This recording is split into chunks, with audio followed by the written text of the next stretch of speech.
Welcome back to Worlds Without Warning. I'm Jon Negroni, and this is where original fiction comes alive through the voices of their creators. Each week, we bring you stories from Etc. Literary Magazine that try to find profound meaning in the spaces between what we say and what we feel. Today's story is called We Should Celebrate, and it's a piece of contemporary literary fiction about timing, missed connections, and the weight of unspoken words. This one is inspired by writers like Sally Rooney and Emily Henry, and it follows two people, Elena and Noah, roommates whose carefully maintained boundaries are about to be tested by a job offer that will change everything. Without giving too much away, this is about never lovers, people who want to be together but find themselves in a seemingly endless battle against circumstance, but also their own fears. Fear of life, fear of intimacy, fear of growing up and changing into someone you don't recognize. After I read the story, I'll talk about the various influences for this piece, why I chose a totally different structure for this one than usual, and what I've personally learned about writing emotional restraint that can hopefully hit harder than melodrama. As always, you can find the written version of this story and many others over at cetera.substack.com. And with that, here is We Should Celebrate. We should celebrate. Come on, everyone sees it. Sees what? She said. You share groceries. You have a favorite side of the couch. We're roommates. Right. Written by Jon Negroni. Edited by Natalia Emmons. Read aloud by Jon Negroni. The kitchen tap had been dripping for 5 weeks. Noah kept saying he'd fix it. Elena kept saying she'd call the landlord, and neither of them did anything about it. Now Elena stood at the counter, cutting a lime, while Noah sat at their small table, the one they'd found on the curb last spring, and the sound of the drip seemed to fill the entire apartment. It's not that far, she said. A plane ride, basically. Right. Planes exist. She turned to look at him. His face was doing that thing where he tried to appear neutral, but his jaw tensed slightly, a tell she'd learned to read years ago. Don't make it weird, she said. I'm not. I'm saying congratulations. The lime fell into quarters under her knife. Outside, someone's music drifted through the open window, bass-heavy and indistinct. The apartment always felt smaller in summer, the heat pressing in through the walls, making everything stick. Doors to frames, skin to vinyl chairs, words to throats. She'd rehearsed this differently. In her head, Noah had been excited for her, maybe even jealous in that productive way that made him update his portfolio or apply for things. Instead, he sat there pushing his thumbnail against the table's chipped veneer, creating tiny half-moon indentations. So, when do you leave? He asked. August. End of summer. He nodded, pushed his hands into his pockets even though he was sitting down, which made him hunch forward awkwardly. The refrigerator hummed, the tap dripped, someone outside laughed, sharp and sudden. Elena brought him a beer without asking if he wanted one. Their fingers touched briefly when he took it. She sat down across from him and they drank in silence, the late afternoon light making everything look temporary. Which, she supposed it was, had always been. 3 months, she thought. 12 weeks. Simple math. Seattle's supposed to be nice, he said finally. Yeah. Rains a lot, though. You hate rain. I don't hate it. I don't hate it. You literally refuse to leave the apartment when it rains. That's different. That's Charlotte rain. Seattle rain is probably, I don't know, part of the scenery. He smiled then, just slightly, which made the corner of his eyes crease. She looked away, out the window where their neighbor was dragging a trash can to the curb, the wheels catching on every crack in the pavement. Your parents know? He asked. Not yet. They'll freak. I know. Your mom will cry. I know. She'll make you take a Bible. Elena laughed despite herself. She probably already has one picked out. The beer was getting warm in her hands. She could feel him looking at her, carefully studying her face when he thought she wasn't paying attention. She'd noticed it more lately, or maybe she was just letting herself notice it. The marketing firm, the one downtown, wanted her too. Better benefits, comparable salary, 10-minute commute. Her mother would have been able to drop by for lunch. Noah could have walked over after work sometimes, like he did now, showing up with takeout from the place they liked, the one that knew their order. But the Seattle job was with a bigger company, who looked good on a resume. Would mean she was going somewhere, becoming someone. Not just another Charlotte girl who never left, who settled for good enough, who let life happen to her instead of chasing it. The sink dripped. 1 Mississippi, 2 Mississippi, 3 Mississippi, drip. "I'm happy for you," Noah said. And she could tell he was trying to mean it. "Thanks." "We should celebrate. Get dinner or something." "Yeah, maybe." He stood up, the chair scraping against the floor. For a moment, she thought he might say something else, but he just walked to the sink and tried to tighten the faucet. "I'll fix it before you go," he said. "You don't have to." "I know." But they both knew he would. He'd fix the drip and patch the hole in the wall behind her dresser and probably even paint over the water stain on the ceiling, and all these small repairs wouldn't matter once she was gone, but he would do them anyway, because that's what Noah did. The party wasn't for her, technically. Jess's birthday happened to fall 2 weeks before Elena's departure, but somehow it had become about both things, if that was possible.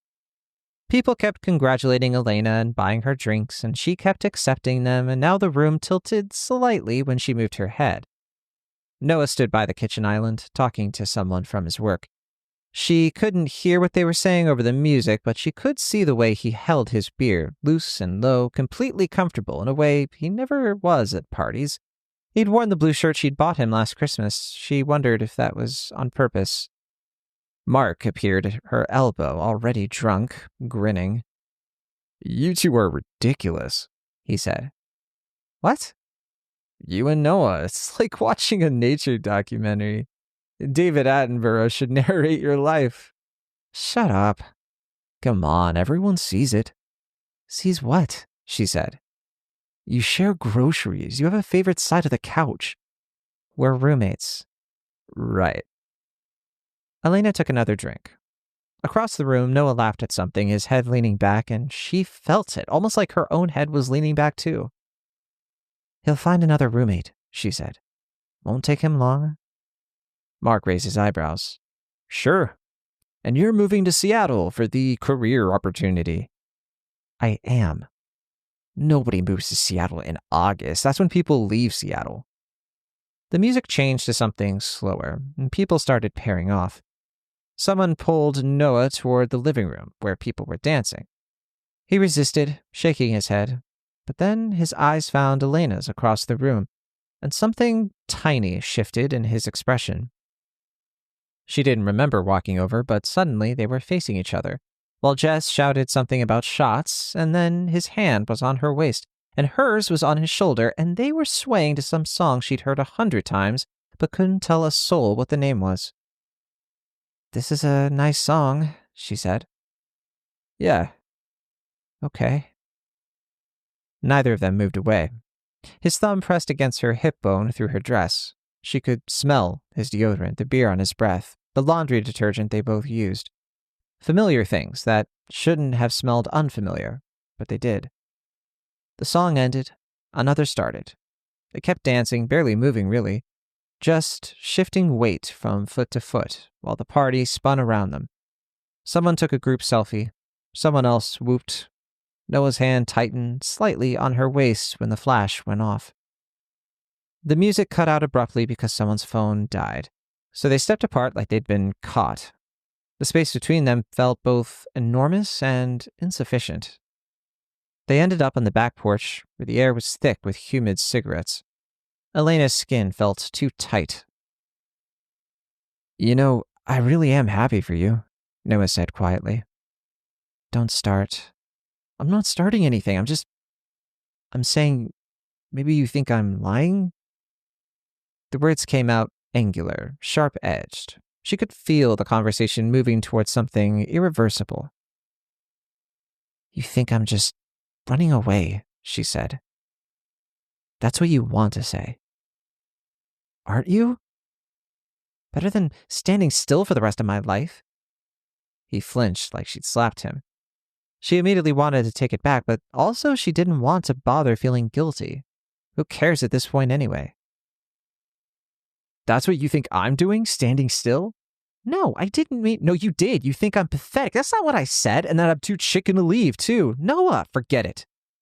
He went back inside, leaving her on the porch, alone, save for the mosquitoes and the sound of distant traffic. Through the window, she could see him getting another beer, his movements stiff. Jess approached him, probably asking where Elena was, and he shrugged, gestured vaguely toward the door. Elena stayed outside until her skin was covered in small, itching welts. Punishment for something, most likely. Boxes stacked against walls, furniture pushed into corners, shadow marks on the floor where things used to be. Elena and Noah sat on the futon, the only thing left in the living room, eating Chinese food straight from the containers. The fortune cookies remained unopened between them. Neither wanted to know what they said. Noah had been quiet all day, helping her pack with stoic efficiency. He wrapped plates in newspaper, sorted her books by size, folded her clothes into boxes labeled bedroom and winter and miscellaneous. Now they sat with their legs stretched out, not quite touching, while the air conditioning unit rattled through a vent that needed a new filter. I don't want you to go, he said suddenly. 6 words, each one a piece of glass hitting the floor. Elena set down her container carefully. You don't get to say that now. I've wanted to say it. She wouldn't look at him. Outside, someone was dragging something heavy across the pavement, the sound like static. Noah, she said, and his name felt dangerous in her mouth. I know I shouldn't say it, I know, but I can't let you leave without... Without what? Making it harder? It's already hard. She did look at him then. His face was doing something complicated, sort of collapsing and rebuilding in real time. She had seen him cry exactly twice. Once when his grandmother died, once when they'd gotten too drunk sophomore year, and he told her about how his father left him and his sisters. But this was different. I'm scared, Noah, she said, and the admission surprised her. Of what? Of doing what I want. The air conditioner rattled again. Noah shifted closer, his knee touching hers. You know, I wouldn't... I know. That's what makes it worse. He reached over and touched her face, his thumb against her cheekbone, and she leaned into it without meaning to. They stayed like that for a moment, suspended. And then they were hugging, which they almost never did. His hand was in her hair, her fingers gripping his shirt, both of them trying to compress years into seconds. When they pulled apart, she was crying. He might have been too. It was hard to tell in the dim light. The truck's downstairs, she said. Right. He tried to smile, but it didn't work. They sat there for another minute, their foreheads touching, breathing the same air. Then she stood up. He stood up. They looked at each other across the strange, empty room that had been theirs. That was nobody's now. I love you, he said. I hope you know that. She wanted to say it back. She could feel the words forming in her throat, but saying it would make leaving impossible, and she'd already paid the deposit and shipped half her things and told everyone she was going. Instead, she hugged him again, quick and fierce, and then grabbed her keys from the counter. Elena, he said, but she was already at the door. Take care of yourself, she said, and then she was gone down the stairs and into the truck, where the driver was waiting, scrolling through his phone. As they pulled away, she could see Noah's silhouette in the window, backlit and still. She watched until they turned the corner, and then she faced forward and cried quietly. The highway stretched ahead, dark and certain. This time next week, she'd be in Seattle. She would start becoming whoever she was supposed to become, but right now, she was just a woman in a truck, driving away from the only person who'd ever really known her. And that knowledge would be glass shards in her chest, at least for a while. Her phone buzzed. A text from Noah. The sink is fixed. She turned the phone face down and kept going. That was We Should Celebrate. So this story represents a kind of paradigm shift for me as a writer, and I can trace it back to the first time I read Sally Rooney's Normal People in 2018. See, that book really changed how I like to think about depicting intimate relationships, particularly the concept of never lovers, people who want to be together but find themselves battling against fate, timing, and their own limitations. We Should Celebrate is my attempt to blend Rooney's spare, understated style with Emily Henry's character work and emotional accessibility. It is a risky hybrid because the styles are so different, but I was drawn to the challenge of creating something that felt both restrained and emotionally piercing. Also, the structure here was an experiment because I typically write stories as either one scene or usually around 6 scenes. But this time, I tried a 3-act structure borrowed from screenwriting. That's pretty tricky in short fiction because you don't really have the luxury of time that movies do. Because in film, Act 1 is about 25% of the runtime, Act 2 is 50%, and Act 3 is about another 25%. So in a short story, that first act alone can really swallow your entire word count before anything really happens. So I had to compress each act while still hitting the emotional beats. The setup, where Elena gets the job offer, the confrontation at the party, where their feelings start to surface, and then the resolution, where she leaves anyway. Each of these scenes had to carry the weight of an entire act. It was tricky, but I enjoy doing it, and I think it is a fun exercise as a way to grow myself as a writer and author, and maybe you too, if you want to try it out yourself for your own story. Also, the prose style I tried for this was equally experimental. I did the Sally Rooney thing, and many other books have done this, but specifically, I removed all the quotation marks and the traditional dialogue formatting to create the sense of intimacy and immediacy. Now, for those of you listening, of course, I try to still capture that intimacy and immediacy through my voice and the performance of it all, how I narrated it. But hopefully, if you do read the version, you can get what I was going for there too. So the point of view also kind of slides between Elena and Noah's consciousness, which can be very dangerous territory. It can be confusing for readers, but I did want readers to feel that connection between them, even when they're not acknowledging it themselves, so much so that it's kind of like they share a brain. The whole decision to do Charlotte, North Carolina, and Seattle, Washington, well, that was definitely a deliberate choice. Obviously, in a story like this, I typically go for cities I have a more personal connection to, such as, places I've lived in, like San Francisco, and I grew up in Virginia, not North Carolina, but I know Charlotte, North Carolina very well. I've been there many times. Seattle, I know very well too. And I think they just worked better for the story. And also because the story isn't really something that I went through personally. Specifically, I think what's interesting about these two locations is that they represent very different versions of American urban life, very different possibilities for who you might become. And even though I've never lived in either city, they just felt right for this story about someone choosing between comfort and ambition, between the known and the unknown, while also recognizing that these are two legitimate, valid places to be. It's not like Noah is underselling himself by living in Charlotte, North Carolina. It's a great place. It's just different. You are making a specific choice to go to Seattle, to totally upend your life. And that was the tension. I think the details matter enormously in this kind of writing. For example, the dripping faucet becomes the metaphor, hopefully, probably obviously, for all the small problems that they don't address out loud. In fact, one of the people who read this, I don't want to put them on the spot, but somebody who did read this story for me ahead of time let me know that it was the faucet at the very end that started to get them to tear up. And I was like, oh, It makes sense because that's when a metaphor is supposed to work, right? Even the fortune cookies too, though, how they're left unopened. They can represent the fear of knowing what the future holds. It's a little on the nose, I'll admit, but it's a short story. I don't have a lot of room for nuance. But also, the way they share their groceries, they have the favorite side of the couch. These are all tiny intimacies that everyone can see except them.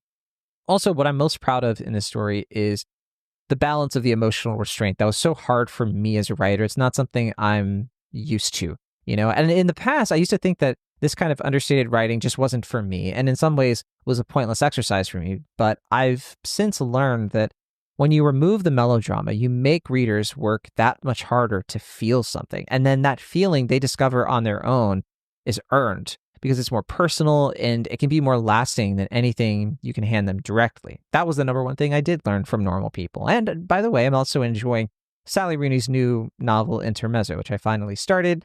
And I've got a shill for the international cover design for that book is so much better. And I'm so glad I had an opportunity to get it.